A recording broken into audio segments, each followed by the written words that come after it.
Plus mega Bible quiz 2026 episode 41ലേക്ക് എല്ലാ പ്രിയപ്പെട്ട പ്രേക്ഷകർക്കും സ്വാഗതം. ഇന്നലെ ഞാൻ ഓൾറെഡി പോർഷൻസ് പറഞ്ഞിട്ടുണ്ടായിരുന്നു. ആവർത്തനം 8 മുതൽ 11 വരെയും മർക്കോസ് 13 അധ്യായത്തിൽ നിന്നുമാണ് ഇന്ന് ചോദിക്കുന്ന 5 ക്വസ്റ്റ്യൻസ് ഉള്ളത്. അപ്പോൾ എല്ലാവരും വായിച്ച് തയ്യാറായിരിക്കുമെന്ന് കരുതുന്നു. അതുകൊണ്ട് തന്നെ ആദ്യത്തെ ക്വസ്റ്റ്യനിലേക്ക് പോകുന്നു. ചോദ്യം 1.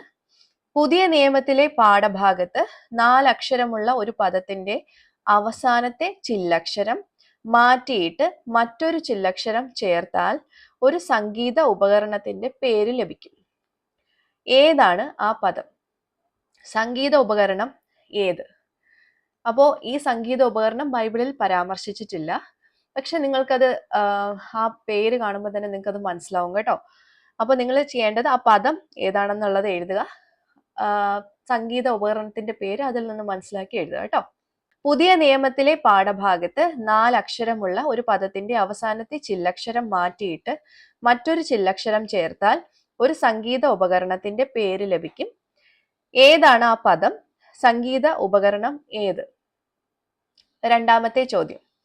ഇസ്രായേൽ മക്കൾ യഹോവയെ എവിടെയെല്ലാം വച്ച് കോപിപ്പിച്ചു? ക്വസ്റ്റ്യൻ റിപ്പീറ്റ് ചെയ്യുന്നു. ഇസ്രായേൽ മക്കൾ യഹോവയെ എവിടെയെല്ലാം വെച്ച് കോപിപ്പിച്ചു? മൂന്നാമത്തെ ചോദ്യം. ജലപ്രവാഹമുള്ള ഒരു ദേശം ഏത്? ജലപ്രവാഹമുള്ള ഒരു ദേശം ഏത്? നാലാമത്തെ ചോദ്യം. ഒരു വാക്യത്തിൽ 2 ധാന്യങ്ങളുടെ പേരും ഒരു സസ്യവും ഒരു വൃക്ഷവും ഒരു ഫലവും കാണാം. അവ ഏതെല്ലാം? ക്വസ്റ്റ്യൻ റിപ്പീറ്റ് ചെയ്യുന്നു. ഒരു വാക്യത്തിൽ 2 ധാന്യങ്ങളുടെ പേരും ഒരു സസ്യവും ഒരു വൃക്ഷവും ഒരു ഫലവും കാണാം.